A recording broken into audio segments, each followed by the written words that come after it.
அஸ்ஸலாமு அலைக்கும் வரஹ்மத்துல்லாஹி வபரகாத்தஹு. முதல் மனிதரும் முதல் இறை தூதருமான ஆதம் அலைவசல்லாம் அவர்களின் வரலாற்றை நாம் தெரிந்து கொள்வோம். குர்ஆன் மற்றும் ஹதீஸ் அடிப்படையில் இன்ஷா அல்லாஹ். அல்லாஹ் தனது மலக்குகளை அழைத்து, நான் ஒரு மனித இனத்தை படைக்கப் போகின்றேன் என்று சொல்கின்றான். அதற்கு மலக்குமார்கள் அல்லாஹ்விடம் கேட்டார்கள், யா அல்லாஹ், உன்னை வணங்குவதற்கும் உன்னை புகழ்வதற்கும் உன்னை திக்ர் செய்வதற்கும் நாங்கள் இருக்கின்றோம். பிறகு எதற்கு இந்த மனித இனம் என்று கேட்டார்கள். அதற்கு அல்லாஹ் கூறினான், நான் அறிந்தவற்றை நீங்கள் அறிய மாட்டீர்கள் என்று. அல்லாஹ் பூமியிலிருந்து மண்ணை எடுத்து வரும்படி தனது மலக்குகளுக்கு கட்டளையிட்டான். மலக்குகளின் தலைவர் ஜிப்ரில் முதலில் பூமிக்கு வந்தார்கள். பூமி அல்லாஹுவின் பெயரால் என்னை எடுக்க வேண்டாம் என்று கூறியது. அதனால் அவர் மண்ணை எடுக்காமல் வானிற்கு சென்று விட்டார்கள். பின்பு மீகாயில் பூமிக்கு வந்தார்கள். பூமி அதே போன்று அல்லாஹுவின் பெயரால் என்னை எடுக்க வேண்டாம் என்று கூறியது. அவரும் மண்ணை எடுக்காமல் வானிற்கு சென்று விட்டார்கள். இதுபோன்று சில மலக்குமார்கள் பூமிக்கு வந்தார்கள். பூமி அதே போன்று மண்ணை எடுக்க வேண்டாம் என்று கூறியவுடன் அவர்களும் வானிற்கு சென்று விட்டார்கள். இறுதியில் இஸ்ராயில் மலக்கு பூமிக்கு வந்தார்கள். பூமி அதே போன்று அல்லாஹுவின் பெயரால் என்னை எடுக்க வேண்டாம் என்றும் கூறியது. ஆனால் அதை அவர் கேட்கவில்லை. அல்லாஹ் எனக்கு ஒரு கட்டளையை இட்டிருக்கின்றான், எனவே நான் மண்ணை எடுத்துதான் செல்வேன் என்று பூமியில் இருந்து மண்ணை எடுத்து வானிற்கு சென்றார்கள். அல்லாஹ் முதல் மனிதர் ஆதம் அலைவசலாம் அவர்களை படைக்கின்றான். படைத்தும் 40 வருடங்களுக்கு ஆதம் அலைவசலாம் அவர்களுக்கு உயிர் கொடுக்கவில்லை. பின்பு உயிர் கொடுக்கின்றான். அல்லாஹ் படைத்த அனைத்து பெயர்களையும் கற்றுக் கொடுக்கிறான். பறவைகள், விலங்குகள் அனைத்து பெயர்களையும் கற்றுக் கொடுக்கின்றான். ஆதம் நபிக்கு சஜிதா செய்யுமாறு தனது மலக்குகளுக்கு அல்லாஹ் கட்டளையிடுகின்றான்.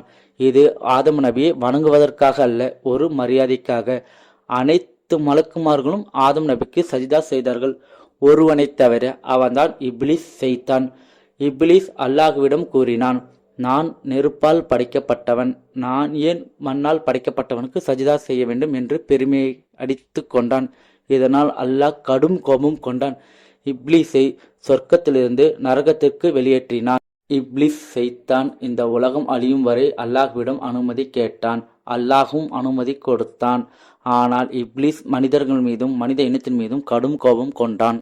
அல்லாஹு தாலா ஆதம் நபிக்கு சொர்க்கத்தில் எல்லா இடத்திற்கு செல்ல அனுமதி கொடுத்தான். எல்லா கனிகளையும் சாப்பிடவும் அனுமதி கொடுத்தான். ஆனால் ஒரு மரத்தை காட்டி அந்த மரத்தில் உள்ள கனிகளை சாப்பிடக்கூடாது என்று ஆதம் நபிக்கு அல்லாஹு தாலா கட்டளையிட்டான். ஆதம் நபி சந்தோஷமாக வாழ்ந்து வந்தார்கள். நாட்கள் கடந்தன. ஆதம் நபி தனிமையை உணர்ந்தார்கள்.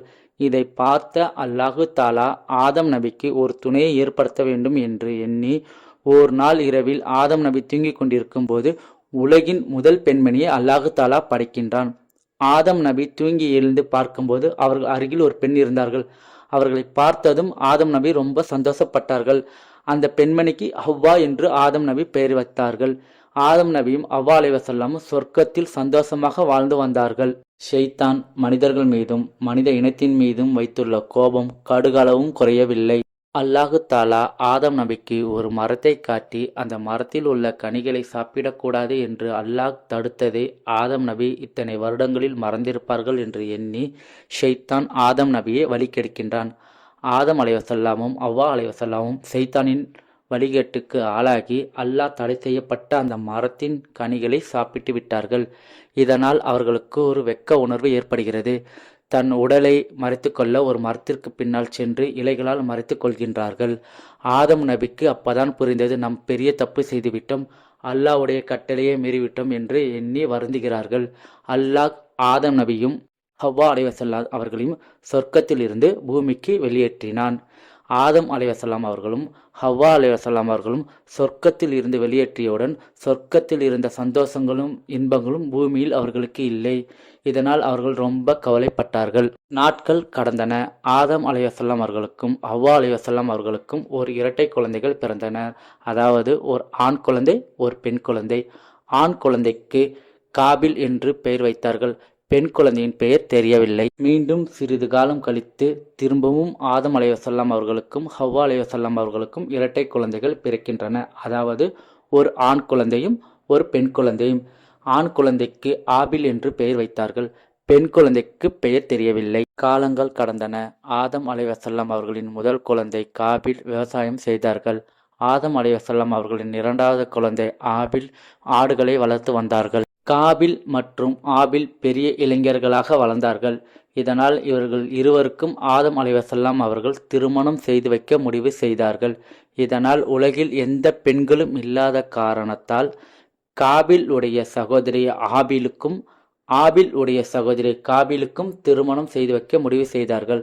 ஆனால் இதில் காபிலுக்கு உடன்பாடு இல்லை. ஏனென்றால் காபில் உடன் பிறந்த சகோதரி அழகாக இருப்பார்கள். ஆனால் ஆபில் உடன் பிறந்த சகோதரி அழகாக இருக்க மாட்டார்கள். இதனால் காபிலுக்கும் ஆபிலுக்கும் பெரிய வாக்குவாதமே நடந்தது. இதை பார்த்த ஆதம் அலைஹிஸ்ஸலாம் அவர்கள், அல்லாவிற்கு நீங்கள் இருவரும் பலி கொடுங்கள். அல்லாஹ் யாருடைய பலியை ஏற்றுக்கொள்கின்றானோ அவர்களுடைய வாக்கு நிறைவேறும் என்று ஆதம் அலைஹிஸ்ஸலாம் அவர்கள் கூறினார்கள். காதில் அல்லாஹ்வுக்கு அழுகிய காய்கறிகளையும் அழுகிய பழங்களையும் படைத்தார். ஆனால் ஆபில் அவர் வளர்த்த ஆடுகளில் சிறந்த ஒரு ஆட்டை அல்லாஹ்வுக்கு பலி கொடுத்தார். இதனால் அல்லாஹ் ஆபிலுடைய அந்த ஆட்டு பலியை ஏற்றுக்கொண்டான். இதனால் காபில் பெரும் கோபம் அடைந்தார். இது நடக்கும்போது ஆதம் அலைஹிஸ்ஸலாம் அவர்கள் உடன்தான் இருந்தார்கள். ஆதம் அலைஹிஸ்ஸலாம் அவர்கள் ஒரு நாள் காபிலை காணவில்லை என்று ஆபிலை தேடி வரச் சொன்னார்கள். ஆபில் காபிலை தேடி சென்றார்கள். காபில் கோபமாக ஒரு இடத்தில் இருப்பதை ஆபில் பார்த்தார்கள். ஆபில் காபிலிடம் சென்று என்னாயிற்று என்று கேட்டார்கள். அதற்கு காபில், நான் அல்லாஹ்க்கு பலி கொடுத்ததை அல்லாஹ் ஏற்றுக்கொள்ளவில்லை, ஆனால் நீ கொடுத்ததை மட்டும் அல்லாஹ் ஏற்றுக்கொண்டான் என்று கோபமாக சொன்னார்கள். அதற்கு ஆபில், நான் வளர்த்த ஆடுகளில் எது சிறந்தது என்று பார்த்து அல்லாஹ்வுக்கு பலி கொடுத்தேன். அதனால் அல்லாஹ் என்னுடைய பலியை ஏற்றுக்கொண்டான். ஆனால் நீ அழுகிய காய்கறிகளையும் அழுகிய பழங்களையும் பலி கொடுத்தாய். அதனால் அல்லாஹ் உன்னுடையதை ஏற்றுக்கொள்ளவில்லை என்று சொன்னார்கள். இதனால் காபில் பெரும் கோபம் அடைந்தார். பின்பு ஆபில் சொன்னார், நீ எனக்கு எந்த துரோகம் செய்தாலும் நான் அதை மன்னித்து விடுவேன், ஏனால் நீ என் சகோதரன் என்று சொன்னார். இதனால் காபில் பெரும் கோபம் அடைந்தார். பக்கத்தில் இருக்கும் ஒரு கல்லை எடுத்து ஆபிலின் தலையில் ஓங்கி அடித்தார். இதனால் ஆபில் அந்த இடத்தில் கீழே விழுந்தார். காபிலுடைய கோபம் கொஞ்சம் கொஞ்சமாக குறைகின்றது. ஆபில் இறந்துவிட்டார் என்பது கூட காபிலுக்கு தெரியவில்லை. இதுதான் இஸ்லாத்தின் முதல் கொலை. காபில் ஆபிலுடைய உடலை என்ன செய்வது என்று தெரியாமல் நிற்கும் நிலையில் அல்லாஹு தாலா 2 காகங்களை சண்டை போடும்படி ஏற்பாடு செய்கின்றான். ஒரு காகம் இன்னொரு காகத்தை கொன்று விடுகிறது. உயிரோடு இருக்கும் காகம் இறந்த காகத்தை மண்ணை தோன்றி புதைக்கின்றது. இதை பார்த்த காபில் அதே போன்று ஆபில் உடலை மண்ணை தோன்றி புதைத்துவிட்டு அந்த இடத்தை விட்டு சென்றார். ஆதம் அலைஹிஸ்ஸலாம் அவர்கள் பெரும் கவலையில் இருந்தார்கள். ஒரு மகன் இறந்து விட்டான், ஒரு மகனை ஷைத்தான் தீண்டிவிட்டான் என்று கவலையில் மூழ்கியிருந்தார்கள்.